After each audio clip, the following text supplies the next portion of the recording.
he has a medical problem. Dr. Joel Fuhrman, MD.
The reality is, if you ask people to give up basically everything they eat and instead adopt what they know they should eat but don't, it can take a little bit of a transition. In fact, for some people, it's so overwhelming that they need a little help to do it. And that's why we have places like the True North Health Center where people can come in an inpatient setting, get intense education, appropriate medical supervision, and make this transition. And perhaps the easiest way to make that transition can be actually medically supervised therapeutic fasting. Put people on a water-only fast for a limited period of time, and their taste themselves literally change. So what goes from being disgusting, tasteless swill goes to being rather acceptable food in a relatively short period of time. So there are a lot of tricks available to help people make this transition, but I don't think anybody can pretend it's not a major effort on the part of the patient when they decide it's time to get healthy. Hello, and welcome back to iThrive, rising from the depths of diabetes and obesity. I'm your host, John McMahon. I'm morbidly obese and a type 2 diabetic on a quest to find the truth about diabetes and obesity, make a plan, and execute a radical lifestyle turnaround. In the process, I found my purpose and decided to do a documentary on this journey to share and inspire others along the way. Thank you for joining us for Episode 8. From fasting to reconnecting, essential tools for an iThrive lifestyle. In our last episode, we learned from Dr. Pompa how environment can wreak havoc on our cellular metabolism. In this episode, we'll learn about our body's almost magical defense to toxins and diseases like diabetes and obesity. Fasting. Fasting has been used for centuries. I mean, this is nothing new. And philosophically, it makes sense. Because you have to understand, humans were never designed to be eating 24/7.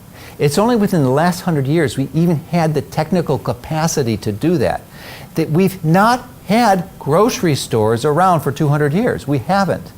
So there were times regularly in all our ancient ancestors where food was simply unavailable. And that scenario exists in large parts of the world today. That for scarcity and lack of resources, people don't have access to food. And actually, that is our historical perspective. So wouldn't it make sense to believe that our genes, our metabolic machinery, are optimized for that experience? They're not optimized to be eating 24/7. And that if we violated that optimization strategy or protocol, that we're going to have metabolic consequences which are going to damage our long-term health and cause us problems in health and suffering, needless suffering. So it's, and even more recently if you follow some countries' health patterns after wars, like World War II, where they had, because of the war, there was relative famines for large parts of the population. Food simply wasn't available. And you look at what happens to their health long term, it dramatically improves because they went through this process I described earlier, which is regularly they were doing autophagy and mitophagy. They were cleaning their cellular machinery up. There's nothing you can do. It's like, it's spring cleaning. You've got to take out the garbage. What the hell would happen to your community, where you live, if you just put the garbage in the street and no one picked it up? You can imagine what a disaster that would be. And just extend that analogy a step further and imagine that community is your body. And you're putting out the trash regularly, but nothing's cleaning it up. The way you clean it up is you fast, and your body will take care of everything automatically, no charges. It does it by itself. You know, this intermittent fasting approach is an intervention that you do to get yourself healthy. But even if you're normal weight like me, intermittent fasting and regular multi-day water fast are a powerful strategy because they initiate a metabolic process in your body called autophagy or mitophagy. And autophagy means, auto means self, and phagos or phagy means eating. So your body starts eating itself. And I would say, why is that good? Well, because your cells get damaged. I mean, that's just the artifact of growing older. They get damaged and messed up. And your body has to have some mechanism of removing these damaged cells from your body in your tissues. And if it doesn't, it's going to clog up the works and you will have problems. So when you're fasting, there's no other exogenous external fuel source, then your body's going to look for things that it can chew up. And this is the coolest thing, because there are people who weigh who are massively overweight, 100, 200, 300 pounds overweight. And if they go on a very low-calorie diet, they'll have all these excess skin folds, and I'm sure you've probably seen those in pictures. But what's interesting, that if that person, instead of going on a very low-calorie diet, went on a fasting approach, guess what? No excess skin folds. You know why? Because the body eats the unnecessary tissue. And that's just the visible, external, cosmetic approach. Can you possibly imagine what's going on in a tissue basis? You have damaged tissues. In many cases from diabetes, one of the most profound macroscopic challenge is that your liver becomes infiltrated with fat, which impairs its function, and your pancreas too. And you develop something called non-alcoholic fatty liver disease, NAFLD. And when you're fasting, that reverses, it disappears, it goes back to normal. And that's just one example, but there's so many others. Your stem cells start to improve. Your brain gets better. There's plaque in your body. I mean, your brain that leads to Alzheimer's, or at least is associated with Alzheimer's disease. And that plaque is made out of proteins. And guess what? Your body starts breaking down when you're not eating. So that's why, even being ideal body weight myself, I will regularly, at this point I'm playing with it, but once a month I go on a 4-day water fast. And I am not using it to lose weight. The last thing I want to do is lose weight. But it's such a powerful strategy. In fact, it's the most profoundly powerful metabolic intervention that I know of, is fasting. Certainly for diabetes, but even for, if your intention, like mine, is for ultimately improving your longevity and your total health, is to implement this strategy. I think you can't go wrong. And the beautiful thing about this, especially if you've implemented intermittent fasting, that the hunger pains disappear. There's no hunger, there's no cravings. You don't want junk food, you want to go out for food. And the mental clarity improves. And the beautiful thing when you're fasting is that you have extra time. And you know what? It saves you money. You don't have to buy food. You don't have to store the food. You don't have to prepare it. You don't have to eat it. You don't have to clean up. So you've got a minimum of an hour to 3 extra hours a day, every day you're fasting. And so what good is if I'm laying on my bed because I don't have any energy? If you're doing it the right way, your energy goes through the roof. Your mental clarity increases like you were when you were a child. And it's the most profoundly beneficial strategy you can have. And as I said, it doesn't cost you anything. It's not like I'm trying to sell you something. You're saving money. There's nothing to buy. One of my mentors, who I have enormous respect for, and I believe is the world-class expert in this, is Dr. Jason Fung, F-U-N-G. He's a nephrologist out of the University of Toronto in Canada. And he, if you're watching this, you probably know that Canada is socialized medicine. So he's handcuffed in many ways and really couldn't allow his dietary team to treat his nephrology patients. That have most of his patients are there as a result of diabetes, uncontrolled diabetes. He couldn't teach them the diet because the nutritional staff wouldn't cooperate. So he wisely came up with, he's a very pragmatic clinician, and he said, okay, we're going to fast you. I started to look at the field of obesity medicine, and truthfully, it was a real mess. The whole idea that we should be counting calories was just not viable. That is, it sounds good in theory, but in practice, it was a complete failure. So again, one of the things that is always very interesting to me is that if you look at these sort of success rates, like failure rates of 99%, imagine you had a classroom of 100 kids, and one of them fails. Well, you might say that's the problem child, he doesn't study or whatever. But now imagine you have a situation where 99 kids fail out of 100. And then you say, well, it's the kid's fault. Well, I don't think so. It's the teacher's fault. That's the real problem. And I think that that's where we have to look at things, saying that, well, the failing was not in all the people who followed the advice. The failing was the advice itself. The advice itself was not good. Why it was not good is up for debate, but you have to face the fact and come up with a better plan. So one of the things that we really looked into was low carbohydrate diets, cutting out a lot of refined foods, and introducing the idea of intermittent fasting and even longer periods of fasting for the express purpose of making people healthier. The weight loss was important as well, but in the end, what we found was that we could actually significantly improve the health of people by using these nutritional interventions, these dietary interventions, to reduce the amount of medications that people ate, to reverse their type 2 diabetes, and hopefully down the line prevent them from having heart attacks, strokes, kidney disease, and the rest of it.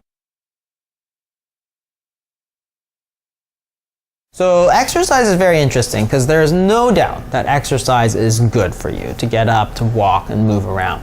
But it's not the problem that is the key issue, the root cause of the type 2 diabetes. So remember, the problem with type 2 diabetes is that you have this sort of overstuffed liver that has too much carbohydrates, which is developing too much fat. You're developing too much fat around the organs. You can't really exercise your liver. When you run, you exercise your muscles, you don't exercise your liver. So you're not taking care of the problem. And again, the other problem is that a lack of exercise does not cause type 2 diabetes if you're eating the proper diet. So while it is helpful to help burn it off, it's actually highly inefficient. So for example, if we look at calories, simple calorie balance, because there is an overlap between the number of calories you take and the insulin effect. It's not a one-to-one effect, which means that if you eat a plate of brownies and an equal calorie amount of kale salad, they might be the same calories, but they don't have the same insulin effect. Therefore, they will not have the same stimulating effect for type 2 diabetes and obesity. Essentially, if the plate of brownies, which has a much higher insulin effect for the same amount of calories, is more fattening. Now, that's pretty obvious to anybody who has a brain. But the doctors will tell you, oh, it's all about the calories. It's like, okay, that's the dumbest thing I've ever heard. You're telling me these cookies and this salad are equally fattening. If that's what you're telling me, then I don't think you know what you're talking about. That's my reaction. So the whole problem is that if you look at the calories of exercise, so if you've ever gone on a treadmill and watched the calorie count, it goes up very, very slowly. So if you do a moderate amount of walking, say 30, 45 minutes at a moderate pace, which is really pretty decent exercise, you might burn like 100, 150 calories. That's compared to, say, 2,000 calories you might eat in a day. In other words, that's barely 4 to 5% of your total amount of energy that you're putting into your body. So if you're going to work really, really hard, but you're only working on the 4%, then it's not very efficient. If you simply don't eat for a whole day, you will burn off 2,000 calories. If you exercise really hard, you'll burn off 150. Well, it's very, very different. That is to say, if you have a final exam and 5% of it is on, math and 95% is on English, you'd be an idiot to study, spend your time studying 50% math, 50% English. Of course, you study the part that's worth more. So the part that's worth more in type 2 diabetes, obesity is diet. And that's why we focus so incredibly, closely on the diet. And while exercise is good for so many different things, it's still a minor part. So in baseball, for example, you say, oh, well, bunting's an important part of the game. Well, sure it is. But you don't spend 50% of your time practicing your bunting and the other 50% on everything else. It would be ridiculous. That's the same sort of idea. So the reason that exercise gets promoted very heavily is really due to commercial interest. That is, people want the whole calorie notion is similarly one of these notions that's been really perpetuated by commercial interest, because the junk food companies, the ones who sell sugary beverages, they want you to believe that all calories are the same. So those calories of sugar are the same as the calories of kale salad. It's not the same. They want you to believe that you can eat all this bad food and exercise those calories off and you'll be the same. You won't be the same. All that sugar will go into your liver, you'll have stronger muscles, but your liver is damaged, you get type 2 diabetes. So you see all these athletes who had been sort of brainwashed over the decades into drinking sugary Gatorade and other sugary drinks because they thought they were fine because they're exercising so much. Some of them were, and some of them developed type 2 diabetes despite the fact that they were world-class athletes. It was ridiculous. We use intermittent fasting to let our bodies naturally burn off that sugar. Because remember, there's not too much, it's not a problem of too little energy in your body. It's a problem of too much energy. And this is the thing that is important, because we go the wrong way. We tell people to eat all the time, eat 6 times a day, make sure you're eating all your carbs. And it doesn't make any sense. If you have a car and you fill it up with gas and your gas tank is full, now you have no room, but you still need to pump in the gas. Well, you pump it into your back seat. It's not great, but at least the gas is there. You'd say, wow, that's really bad. What am I going to do? What you wouldn't do is go back to that gas station 3 times a day and keep pumping in gas into your back seat. What you would do is, 1, stop pumping the gas into your car, and 2, drive that car so that it burns it all off. That's the solution, not keep going back 3 times a day. In fact, we tell people to go eat 6 times a day. So fill up your car 6 times a day with gas because you have too much gas. Are you crazy? That's why we're not getting better, because we're actually doing everything to make the problem worse, because we never understood the problem in the first place. So once you understand the problem, you can do things like low carbohydrate diets, intermittent fasting, and even longer term fasting. And guess what? As soon as you do that, people start to get better, almost miraculously. We've had people here who have been on 35 years of type 2 diabetes, 11 years of insulin, and we got them off all their insulin in 3 months. It was ridiculous how quickly they got better as soon as you start treating them correctly. And that's the whole point. It's a natural solution. We're not trying to give medications. We're not trying to do surgery. It's actually a completely natural solution to this problem.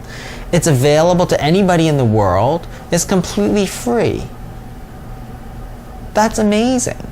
We can prevent all of this disease, so the metabolic syndrome and everything that goes along with it, not to mention save people a lot of money on their drugs, but also prevent the heart attacks, the cancers, the strokes, the Alzheimer's disease, the kidney disease, all of it preventable for free, only with the knowledge of how to treat this disease naturally. It's amazing.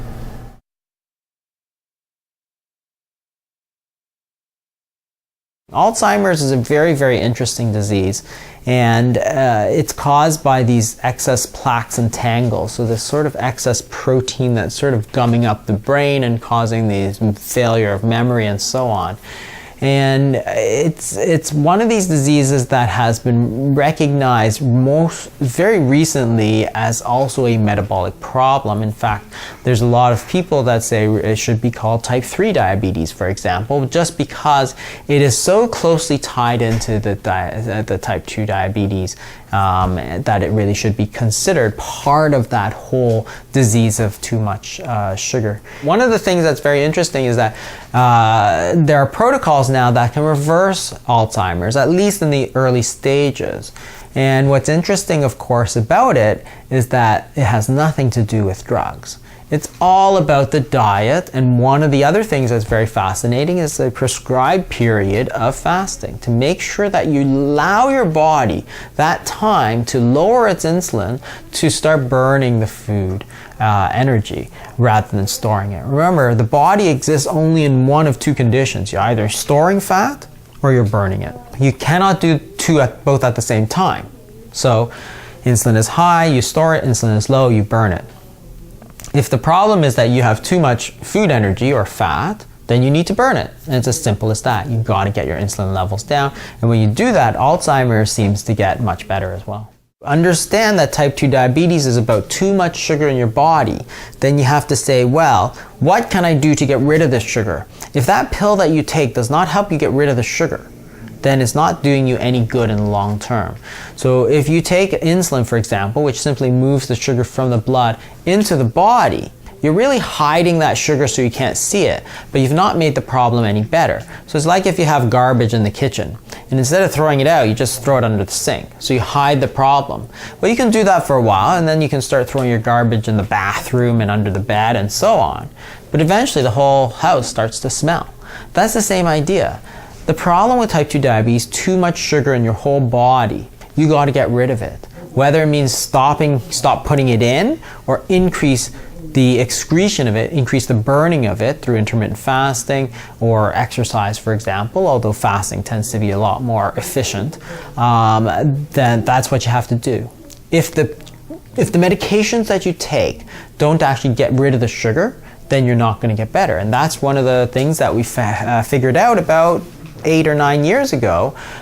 We did these very large studies of medications for type 2 diabetics, such as insulin, where we would shift that sugar from the blood into the body. That is the equivalent of taking the garbage and throwing it under the sink so you can't see it. When you do that, your doctor feels great because he's like, wow, look how clean your blood sugar is. Your blood sugar's nice and low. I'm doing a good job. But at the same time, the patient is getting worse and worse and worse. They get the same number of heart attacks, same number of strokes. Turns out that using medications to hide the sugar actually did nothing at all. Patients were not healthier at all. And that's really what forced people to start looking at these new paradigms of type 2 diabetes and realizing that very powerfully we could actually reverse this disease once we understand the disease. So bariatric surgery is very interesting because there are several different types of bariatric surgery. The first one, and probably still the gold standard, considered the best, is something called the Roux-en-Y bypass. So they do two things. One is they cut the stomach to the size of a walnut, and then they rewire the intestines so any food that does get through doesn't get absorbed properly. And one of the things that they found very quickly was that it was very successful at reversing type 2 diabetes, which is interesting because, one, it proves once again that type 2 diabetes is a reversible condition. It's not chronic, it's not progressive, we just got the treatment all wrong. But bariatric surgery actually reversed people.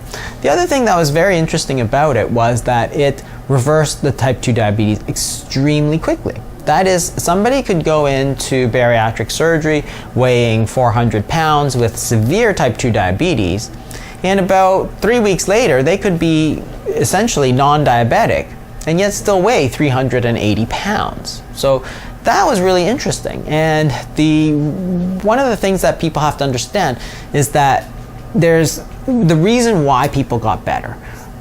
The main reason was that bariatrics is simply enforced fasting. So these people, after their surgery, they really can't eat much. And whatever they eat isn't getting absorbed anyway. So the body is now forced to burn off its own sugar and fat. Well, that's amazing. Because if you're burning off your sugar and fat, then the blood glucose goes down. If your blood glucose goes down, you don't need to take your insulin anymore. And that's why people got better so quickly. One of the things that became obvious is that it's actually not the total amount of fat in your body that causes the type 2 diabetes. It's actually the fat inside the organs that causes that problem. If you have fat inside a fat cell, that's okay because that's what the cell is supposed to do.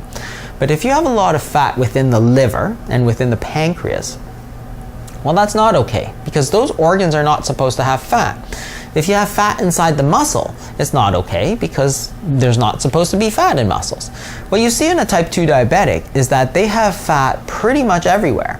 So not only in their fat cells, but also within their liver, they have this huge fatty liver. Within their pancreas, they have this huge fatty pancreas, and they have fat inside the muscle. So fatty liver, fatty pancreas, and fatty muscle. And that's actually what causes the type 2 diabetes. Remember, it's an overflow paradox. So you're creating all this fat, and you have nowhere to go. The fat cells are completely full, so now you have to start storing it in the organs where they're not supposed to. And as soon as you do that, you get the problems. So when you get the fat inside the muscles, what's the main reason that causes the fat inside the muscles? Is it just too much calories? Partly, but it's also the excess carbohydrate and excess glucose. You see this most easily in cattle, where the degree of marbling is actually the amount of fat within the muscle. So when you eat a piece of steak, if there's a lot of fat inside that steak, that's the muscle part of the animal. It shouldn't have a lot of fat. But we like it because it tastes very delicious when you have a lot of marbling. In fact, the more marbling, the more expensive the cut of beef. But the way to get that marbling is to feed these cattle grain, because the excess carbohydrate actually gets turned very quickly into fat. Sugar is another easy way to create this fatty muscle, this fatty liver. So again, for example, if you look at geese, foie gras is the fatty liver of a goose or a duck. What they do is they force feed these ducks high starch corn mash. So again, a lot of excess refined carbohydrates. What happens is that your body takes these excess carbohydrates, insulin goes up very high, and then your liver actually can't store that much carbohydrates. So it turns this carbohydrate into fat, and the process is called de novo lipogenesis. As the liver creates all this fat, it starts sending it out to the body. And it's sending it out so fast that the normal fat cells, which are supposed to take it up, can't take it up. So then you start to get this fatty muscle, you get this fatty liver, and then this fatty pancreas. Remember, as the liver starts to get distended with fat, it can't take in the glucose anymore. So you see this as insulin resistance, and that's one of the reasons why fatty liver is so closely tied in to the entire metabolic syndrome, because it's really a disease of too much sugar. Your liver has taken all this sugar, turned into fat, gotten this huge fatty liver, but now it can't take any more sugar in because it's full already. And that's the whole problem. Fatty liver was a disease that essentially did not exist. Nobody really knew about it in the 1980s. It was only described in the late 70s, 80s. And now it's going to be the most common cause of liver disease overall, excluding, say, alcohol in certain parts of the world, and certainly in North America, one of the leading causes of liver failure. So not only is diabetes causing heart failure, kidney failure, strokes, cancer, but it's also the leading cause of liver failure in North America. So really important problems. But again, bariatric surgery is a solution, and we have studies to prove that bariatric surgery does very well to reverse this. But it does this by forcing you to burn off your excess food energy.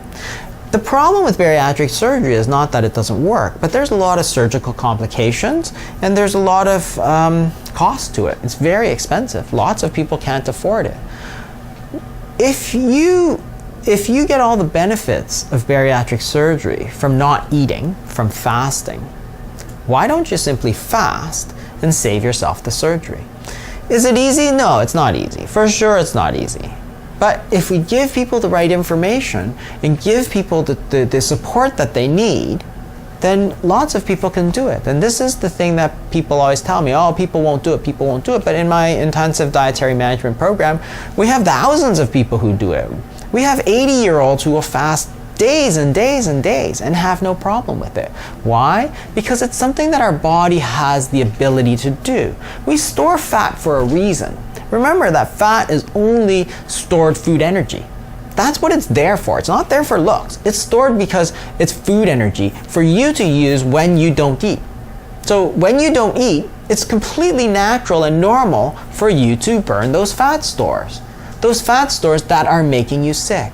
So here's a solution that in essence gives you all the benefits of the bariatric surgery without the surgery, without the cost, without the complications, and completely free. Yes, people need support to do it. They need some information on how to do it and all that sort of thing, and that's the sort of information we provide in our program. But the point is this: people tell me, oh, they won't do it. Nobody's going to do it. Well, it's like, that's not my job to tell people what they will and won't do. My job is to tell people what they need to do to get healthier. If it means fasting on a regular basis, if that's what they need to get better, I won't tell people you can't do it. I'll tell people this is what you need to do. Let me help you do it. That's my job as a doctor. It's not to say that I have a great solution for you to reverse your dietary condition that is free, that is natural, that will get you off medications, will save you money, but I think you can't do it. That's not my job. My job is to say, this is what you need to do, let me help you do it. And if it means putting in a program like our IDM program, then it means putting that in.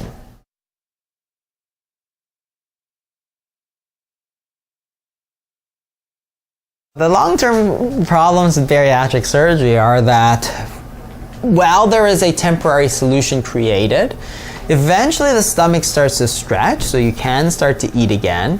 And if you haven't learned the proper way to eat, and you go back to the diet that gave you obesity and type 2 diabetes, you will get it again. So at best, it's a temporizing solution, a little band-aid solution. What is really necessary is for people to understand what caused it so that they can prevent it from happening again. That's not even including all the other complications. So there's lots of complications. So there's scarring. Some people get this chronic narrowing because of scar tissue in their stomach. So actually they keep throwing up. Not getting the proper nutrition afterwards. Now they do take steps, of course, to give you vitamins and so on, but there's that's a lot of problems. They get this dumping syndrome where the nutrients, because they've rewired the intestines, because it's moving around too fast, they get this flushing and sometimes vomiting. So there's lots and lots of complications because you've taken a normal stomach and normal intestines, you cut out a huge piece of the normal stomach and rewired normal intestines so that they are abnormal. And it's like, but it's not necessary. We can do the same thing for free starting tomorrow if we want to. And that's the whole point. Not to say that bariatric surgery is bad, as with everything else. There's going to be people who need it, but it's not really for all of us. It's not really a procedure that we all should be doing. Because remember, you're taking normal stomach and cutting it out. Well, there's a reason that stomach is there. And it's not something that's chronic and inevitable. In the 50s and 60s and 70s, we had the same stomachs and the same intestines, and we did fine. The difference was the diet. The difference was the foods that we ate, and the fact that nobody really does the fasting anymore. And this is one of the things that I found very interesting when I started looking at fasting as a therapeutic tool, was that the immediate reaction was that it was really, really bad for you. And this is very interesting because humans have the ability to store food energy. So when you're not eating, you take food energy and you burn it. That is your fat stores or your sugar stores, you'll just burn it. That's the reason you don't die in your sleep every single night. So simply by letting yourself digest this food, you will prevent the fat from being stored on your body to make you sick. Nothing is more logical, yet as soon as I started talking about this, there's so many doctors that thought, oh, that's really bad, your metabolism will go down, this and that. And it turns out they were all myths. People have been fasting for thousands of years without problems. You have a solution that is completely natural, yet all the health professionals that I dealt with were saying, you shouldn't do it, you shouldn't do it, you shouldn't do it. Instead, take your insulin, which will make you gain weight, and you'll have your diabetes. And by the way, the success rate of this sort of approach is just about 0%. So it was very interesting because the fasting is a tool, because remember, and life is about balance. So there's balance between feeding and fasting. And if you feed, your insulin goes up, you store food energy. When you fast, insulin goes down, you burn food energy. So the key to good health is balance. It's not too much of one, it's not too much of the other. The problem these days is that we've gone too far into the feeding side of things. So if you look at the number of calories that people eat, it's more than usual, but not more than that. It's about how often people eat. If you look at studies from nationwide surveys, so the NHANES survey was done in 1977, and what it showed was that people ate on average 3 meals a day. So I grew up in the 70s, it was breakfast, lunch, dinner. If you tried to get an after-school snack, your mom would say, no, you're going to ruin your dinner. If you tried to get a bedtime snack, they'd say no. If you tried to eat in the car, they'd say, get out. So snacking was not considered acceptable in any way. Now you go to 2005, 2006, and the average number of times people eat a day is 6. That is, on average, it's breakfast, snack, lunch, snack, dinner, snack. And we think this is a good thing. It's like, but how is it good? If you eat more times in a day and you eat more total food, you're going to gain weight because that's just the way it is. So why would you tell people to eat 6 times a day? You should be telling them to eat less times a day, because as you don't eat, your body is forced to burn off that sugar, which is causing the diabetes. If you simply take that to its logical conclusion, all you have to do is extend the fasting periods, and now you have a powerful therapeutic tool to treat type 2 diabetes instead of medications, but one that is completely free and completely natural. If you understand that the main problem in type 2 diabetes is the too much sugar, and it's too much insulin, which is driving all this storage of that, then you can say that, well, if the problem is too much insulin, how am I going to lower my insulin? So one of the easy ways to do that is to reduce the carbohydrates in the diet. But there really are a lot of different types of carbohydrates, and some which will have a strong insulin effect and some that won't. So the ones you really have to avoid are the refined processed carbohydrates. So if you take something such as white bread, for example, it's not natural. It's not a natural product. You've taken the wheat berry, you've taken off all the fiber, you've taken off all the fat, and really left a product that is very highly concentrated in glucose, and then you crush it into a very fine powder, which lets your body absorb it super quick. So we know that when you crush stuff into a powder, it gets absorbed. So if you think about illicit drugs like cocaine, for example, there's a reason they crush it into powder, because it gets absorbed very quickly, unnaturally quickly. The same happens when you grind flour in one of these new mechanical processing plants. It gets ground into very fine powder. If you throw flour in the air, for example, you get this big cloud of dust, because it's a very, very fine powder. As opposed to, say, a wheat berry, which is a giant berry. So when you absorb that glucose so quickly, it's a bit unnatural, and your insulin level spikes very high. And the problem with type 2 diabetes is too much insulin. So those refined carbohydrates are not that good for you. On the other hand, you have carbohydrates, the sort of unprocessed carbohydrates, a lot of leafy vegetables, even some of the more starchy vegetables that have a lot of fiber, a lot of bulk, are unprocessed. Remember, they're not ground into a fine powder, so the rise in glucose is much slower, and the fiber actually acts sort of like an antidote to this, in that it slows down the absorption of it, the glucose doesn't rise as quickly, and therefore the insulin doesn't rise as quickly. So when you compare the glycemic index, which is an index of how high your blood glucose goes, which is a good proxy for how high your blood insulin goes, with carbohydrate containing foods, what you find is that the processed carbohydrates are very, very high insulin effect, and the unprocessed carbohydrates have very, very low insulin effect.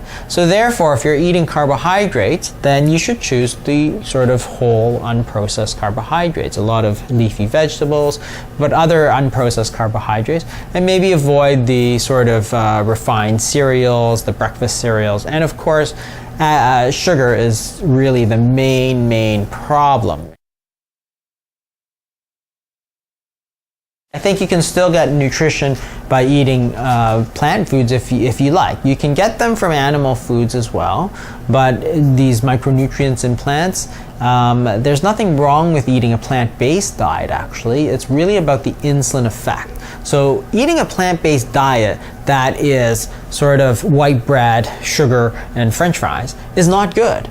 If you eat a whole plant-based diet based on lots of leafy vegetables and unprocessed carbohydrates, you can do very well. So in fact, you can look at places like Okinawa where they ate mostly sweet potato, a lot of unprocessed foods, but very high in carbohydrates. They did fine. What they're not eating, a lot of sugar, and they're not eating any processed foods. So you have to be aware that I'm not against carbohydrates per se. You can do very well with carbohydrates. It's really the insulin effect. So the insulin effect depends on two things. One is the processing that goes into it. And two is the frequency of how you eat. If you look at traditional societies, or even go back to 1970s America, you're eating 3 times a day. Breakfast, lunch, dinner. Okay, you're eating from say 8 in the morning to 6 at night. 10 hours, maybe 12 hours of eating, 12 hours of fasting. Great, you're nicely in balance. Now, the minute we get up, people say, oh, you gotta start eating and keep eating until you go to bed. And it's like, well, now you went from say 7 a.m. when you wake up, somebody told you that the minute you wake up, you gotta start shoving like food in your mouth, till like 11 p.m. Now all of a sudden you're spending your whole day feeding and no fasting, and you're completely out of balance.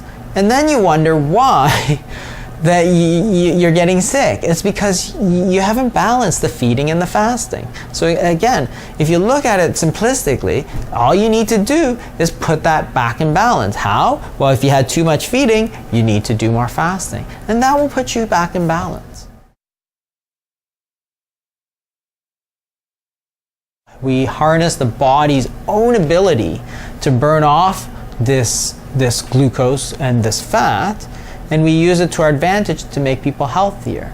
So remember that fasting is simply the absence of eating. So you can drink water, you can drink herbal teas, coffee, and sometimes for longer ones we use bone broth and so on. And during that time, what you have to think about is that you're letting your body burn off the food energy that it's stored from before, which is your body fat. In essence, what we're telling the clients to do is to eat their own body fat. And there's nothing wrong with it. It's not easy, it's not fun, but it can make you healthier. So you can do, so there's different regimens you can do. You can do shorter daily fasts for say 16, 18, 20 hours. And that would be most days of the week. You can do longer fasts, a little bit less frequently, 24, 30, 36 hours every other day, for example. And you can do longer fasts like 5 days, 7 days, and so on. The longer it is, the more powerful it is, but the more you have to be careful in terms of your medication. So the other part is that we closely monitor people, and we work with them. I work with them as a physician to adjust their medications and monitor their blood work so that we make sure that we're not running into any problems, because there are problems that do come into play. So in our online program for the IDM, of course, I can't treat everybody, so they have to work with their own physician, and we provide the dietary guidance.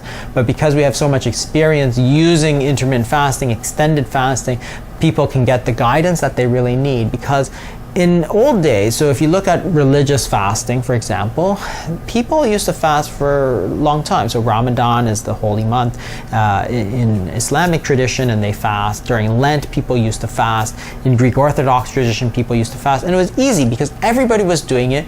And if you had a problem, your mom would know what to do about it. Now, nobody fasts and nobody knows what to do. So there's headaches, there's constipation, there's cramps, there's all these little things that can come up, and we can help people with that. And people can do it by themselves as well. They don't have to come into the program. They can read about it. They can go on the blog. They can go on listen to the podcast.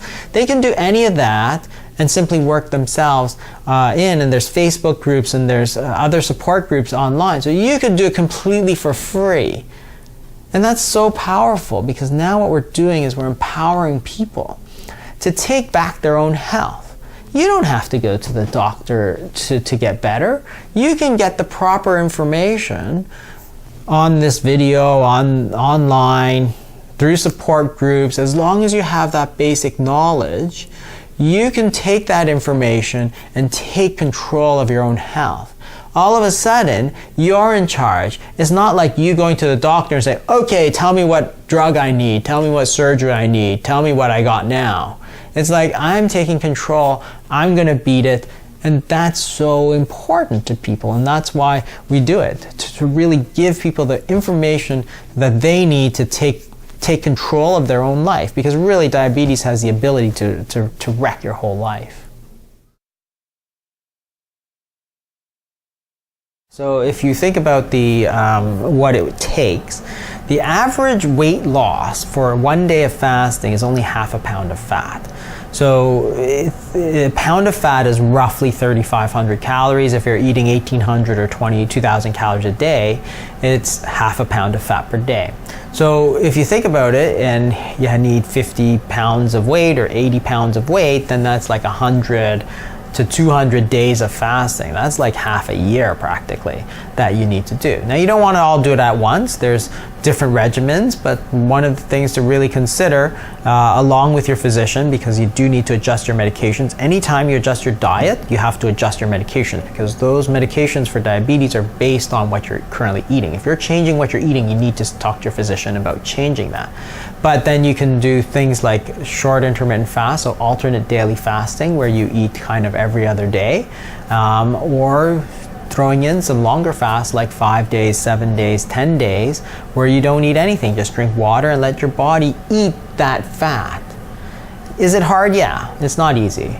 There's so much temptation all around us, the smells, the McDonald's here and Dunkin' Donuts here and Starbucks here.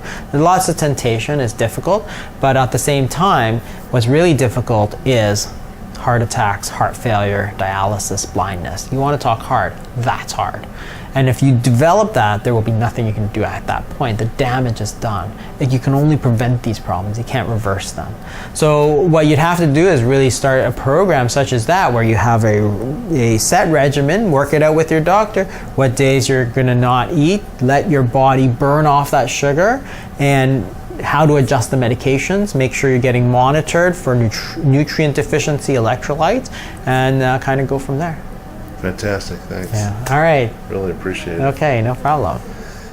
I feel so blessed to be able to connect with all these experts who have been so genuine in their caring for people and so gracious with their time, and especially blessed to be able to share this experience with you. Like Dr. Fung, who gave me some great advice on what would help my feet heal the fastest. I'll give you 3 guesses as to what he said. A 14-day water fast. I wish I could have. I wish I would have.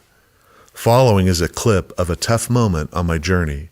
Not to be self-indulgent, but to anyone out there that thinks that they're alone and can't make the necessary changes and realize that they're not alone and they can have a thriving life. Then we'll close with Dr. Dean Ornish, finding our reason why we want to live. Could the real root cause of our compulsions and chronic diseases be rooted in our need for love and connection?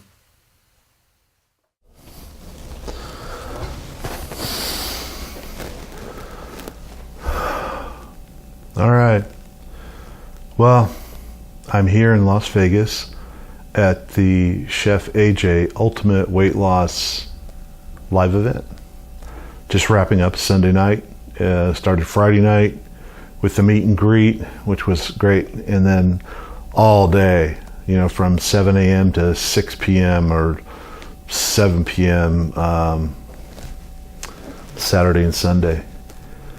The education was incredible. The inspirational stories are incredible, and this was definitely the right place to come. I'm completely exhausted and a little overwhelmed, and with just the task of putting this documentary together and the volume of information out there. I've still got to change the bandages on my feet. You can see I got my little bandage all set up over there, ready to go, and still hobbling around in these shoes are exhausting to, after a while, they're got to be at least 5 pounds each. And then they put you back on your heels, so I'm walking like a penguin everywhere. So I don't have a camera crew, sound guy. I don't have a driver, transportation. I don't have a production assistant organizing all my travel. I don't have a lighting guy doing my lights.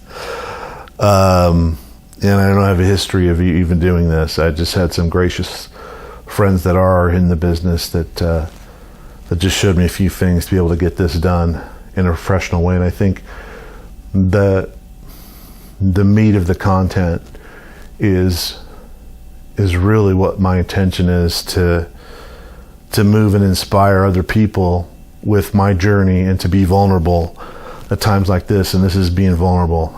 Tonight I'm down. I'm a little miserable, overwhelmed. I slipped way off the bandwagon. And tonight, and need to see those moments, the ups and the downs.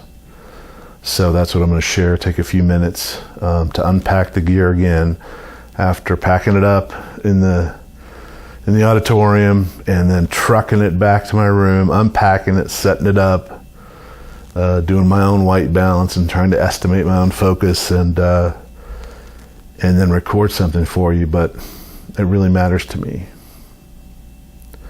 So this is about as raw as it gets, unscripted. This is not produced. And I'm going to share with you kind of what I went through emotionally tonight. The point of what I want to share with you is slipping off of a path that would lead to my reversal of diabetes, my healing, increase in my vitality and health and weight loss, that I slipped off tonight. And it's strange, the guilt associated with that, especially after 2.5 days of lecture and being surrounded by like-minded people. And understanding all the mechanisms, all the ways that our genes work. They worked for us in a natural environment. They now work against us in a modern environment. And our environment we underestimate its power to affect us, to affect me, to hurt our health, and really be a key component in what is causing the health crisis today: diabetes, obesity, heart attack, stroke, cancer, across the board, And what did I do tonight? After being overwhelmed, at the end of the day, it was 8 o'clock. It's Sunday. I've been working night and day. I've been traveling, 7 days a week. And I had my business partner, who's dealing with all of the marketing distribution side. I answered my Voxer messages and I just got dumped a whole bunch of how much of this, when is this, how many of this, who are this, what is this, when's this going to be done, what's the list of this, is this deep enough, what's the it's just, that was it, man. I just snapped. I'm one person. I'm 120 pounds overweight.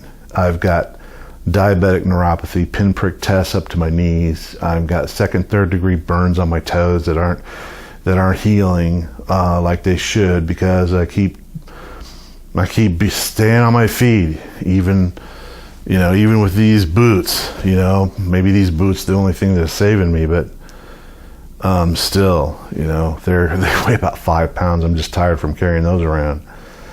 So the 120 pounds is like 3 5-gallon water bottles carrying around, and then when I carry all this gear, probably another 2 water bottles.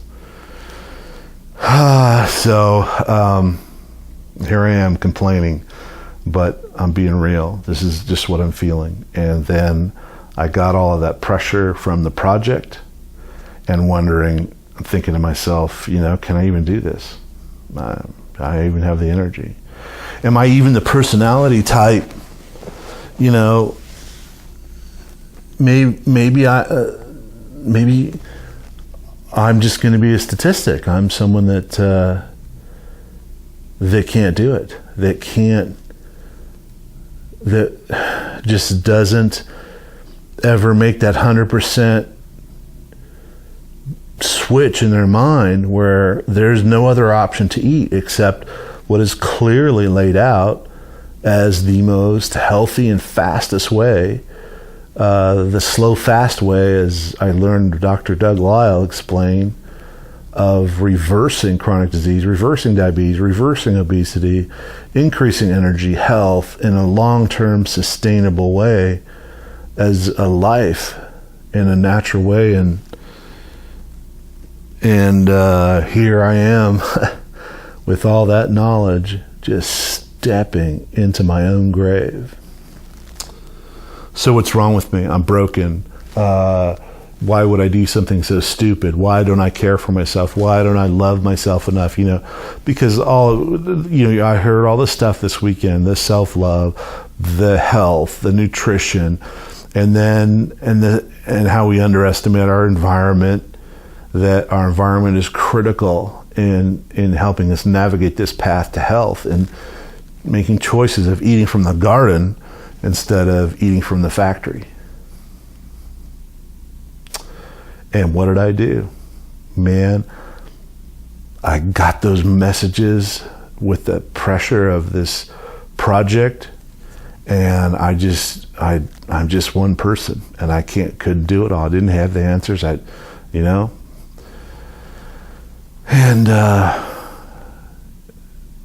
I went out to eat at this fine Italian restaurant in this hotel.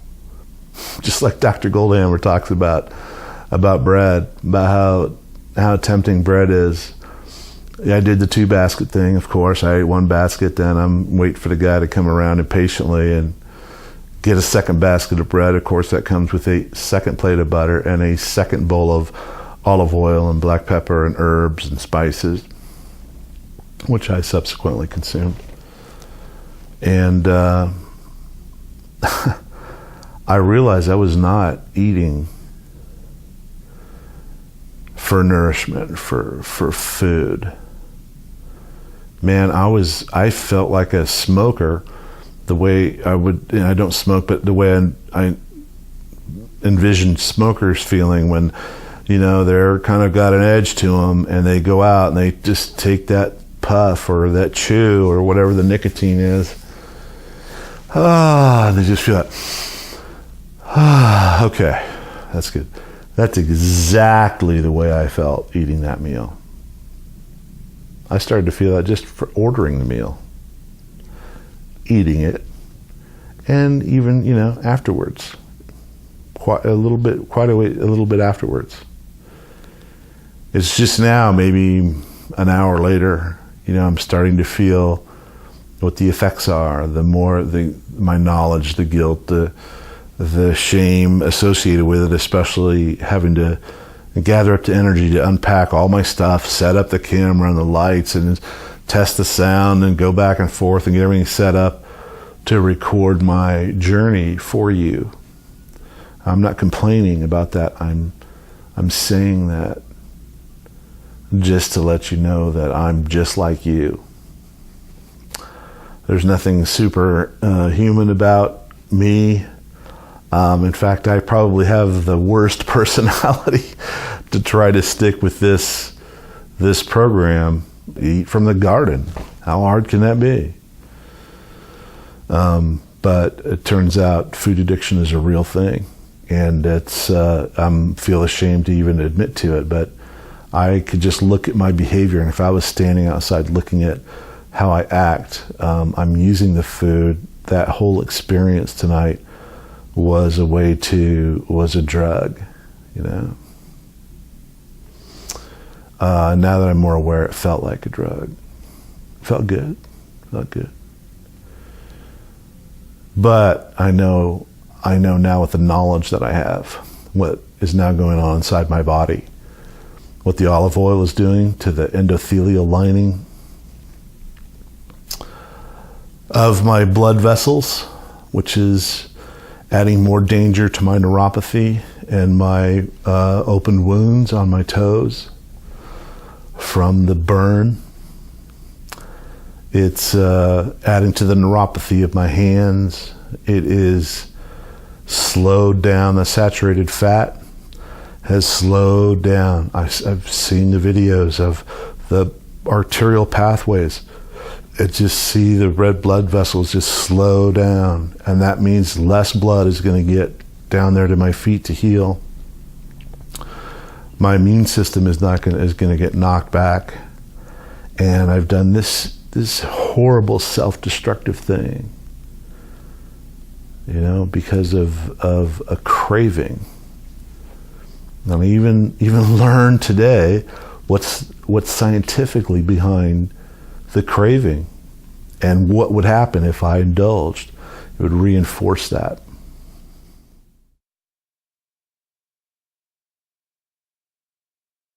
I'm Dr. Dean Ornish. I'm a clinical professor of medicine at the University of California, San Francisco, and I'm also founder and president of the nonprofit Preventive Medicine Research Institute. For the last 40 years, I've directed a series of randomized controlled trials and demonstration projects showing how powerful simple changes in diet and lifestyle can be.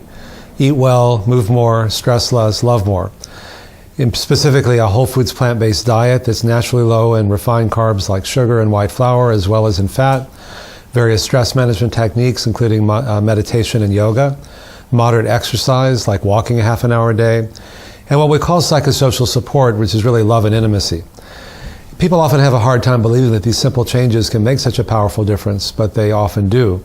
And in our 4 decades of research, we've shown that these simple lifestyle changes can not only prevent, but even reverse the progression of the most common chronic diseases. We started with coronary heart disease, type 2 diabetes, high blood pressure, high cholesterol, obesity.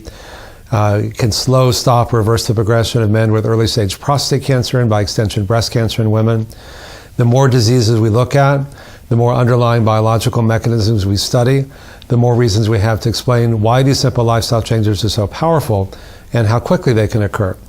For example, we found that when you change your lifestyle, it changes your genes. Over 500 genes change in just 3 months, turning on the good genes that keep us healthy, down-regulating or turning off the genes, particularly the genes that cause chronic inflammation, oxidative stress, that are at the root of so many illnesses, as well as down-regulating the genes that are called oncogenes that cause prostate, breast, and colon cancer.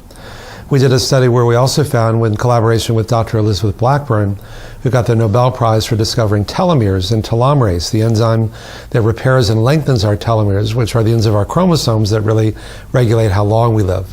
As we get older, our telomeres get shorter, and as our telomeres get shorter, our lives tend to get shorter, and the premature risk of virtually all chronic diseases goes up proportionate to that. We found that these same simple lifestyle changes could actually lengthen telomeres, in a sense beginning to reverse aging at a cellular level. Now, this is particularly seen with type 2 diabetes, which is really not only epidemic but pandemic around the world, as other countries start to eat like us and live like us and all too often die like us. In the US, 12 to 14% of people are diabetic today. Half the population is diabetic or pre-diabetic at a cost of over $325 billion and going up exponentially. Now, it turns out that lifestyle changes are not only as good, but even better than drugs at preventing type 2 diabetes. It turns out that lifestyle changes are not only as good, but in many ways better than drugs at preventing type 2 diabetes. The landmark diabetes prevention program that David Nathan and others published in the New England Journal of Medicine found that simple lifestyle changes were actually better than the drug, better than a control group at preventing type 2 diabetes. But it seems that lifestyle changes are actually better than drugs at treating type 2 diabetes. There were 2 major studies that looked at the question, if we control blood sugar really tightly with drugs, will this help prolong life and help reduce the premature death from diabetes? And will this help prevent the horrible complications of diabetes, the blindness and amputations and kidney failure and impotence and heart attacks and strokes and so on?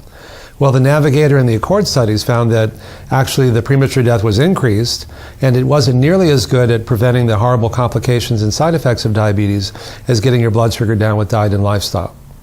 So the good news is that These simple lifestyle changes are so powerful in how quickly they can occur at not only preventing but even treating and even reversing the progression of type 2 diabetes. It's one of the reasons, because so many of these diseases, even though we tend to think of them as being different, heart disease and prostate cancer and diabetes, but in fact they share so many common underlying biological mechanisms.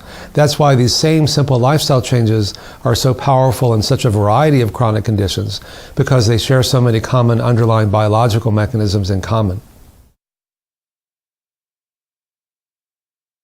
So I often ask people that I work with, like, why do you want to live longer? Because there's this common assumption that, well, of course you want to live longer, but not everybody does. The other real epidemic in our culture is depression and loneliness. And telling somebody who's really depressed that they're going to live longer, they say, well, you don't get it. I'm not sure I want to get through the day. And a lot of times these chronic diseases go together with depression, because both depression increases your risk of these diseases, and when you have a chronic disease, you're more likely to be depressed. So it's very easy to get into a downward spiral. And one of the worst things about depression is you feel like you're seeing things clearly for the first time, that all the times you ever thought you'd be happy or healthy or things would go well, you were just fooling yourself, and now you're really seeing things clearly. That's really one of the hallmarks of depression, is a sense of helplessness and hopelessness. Like, things are bad, they're always going to be bad, they're never going to get better. Why don't I just jump off the Golden Gate Bridge or whatever? And that's part of the power of darkness, is to obscure the fact that you really do have a choice. And I know that from my own personal experience, because when I was 19, I was profoundly and suicidally depressed and came about that close to doing myself in.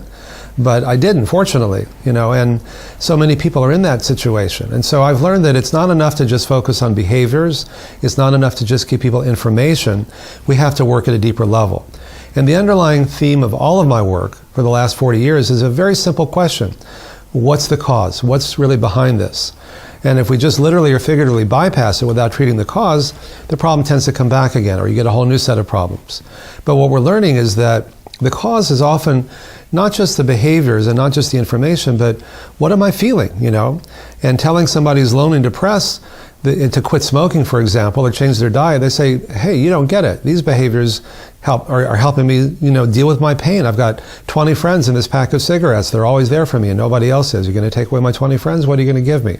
Or food fills that void. Or a well-known food writer said, fat coats my nerves and numbs the pain. Or alcohol numbs the pain. Or other drugs numb the pain. We have an opioid epidemic now. This is just symptomatic of the chronic depression and anxiety and pain that so many people are experiencing. Or people work all the time is another way of dealing with it. A little more socially constructive, but people work, 90 to 100 hours a week, and then they have problems that develop from that. Or video games is another way, or surfing the internet, or whatever. So what I've learned is that we need to focus on the deeper issues. And fear is not really a sustainable motivator. I mean, for a few weeks, if you found out you've just been diagnosed with diabetes or you've just had a heart attack, you'll do pretty much anything your doctor says for maybe a month or two. And then it's hard to sustain that because, we all know we're going to die, but it's too scary to think about. So who wants to think about the fact that we're going to die or something terrible like blindness or amputations are going to happen? So we tuned that out.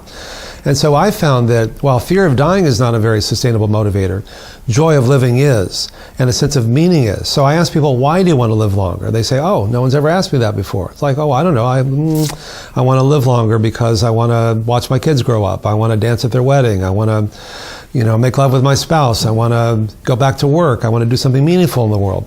When you can focus on those intentions, it's much easier than the behaviors generally will follow that. If you just focus on the behaviors, the information, nobody who smokes thinks it's good for them. It's on every pack of cigarettes. So, if you go to Heathrow Airport and you see the duty-free shops and they think, well, if we can just scare people enough, like make it so gross, like let's have big pictures on the cartons of cigarettes of people with tracheotomies or half their face removed or whatever.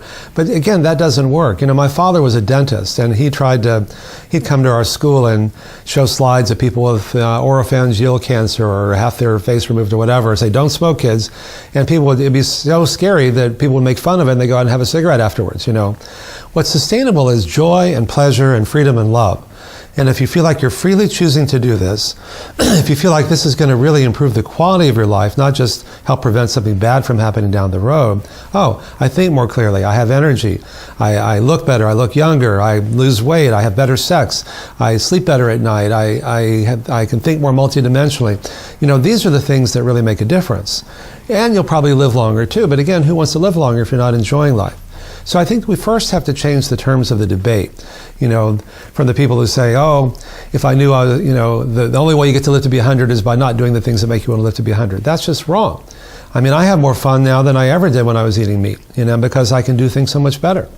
And you don't have to wait long to see the benefit. I mean, some studies have shown that, you know, even a single meal that's high in animal protein and fat and so on reduces blood flow to your brain, reduces blood flow to your sexual organs. One study found that men who had a meat-based meal had 30% fewer erections at night and 10% less hard erections than the next day when they had a plant-based meal. I mean, you don't have to wait long to see the benefit. People who have chest pain due to heart disease, we find that they generally become pain-free within days to weeks, you know, even before the blockages have a chance to become less clogged. It's amazing how dynamic these biological mechanisms are in both directions, for better and for worse. So it's not about just living longer, it's about living better. And you'll probably live longer too, but it can't just be about living longer or fear of preventing something bad. It's what you gain is so much more than what you give up. And because these underlying biological mechanisms are so dynamic, most people feel so much better so quickly. It really reframes the reason for making these changes from fear of dying or fear of something really bad happening, which is non-sustainable, to joy and pleasure and meaning and feeling good, which really are.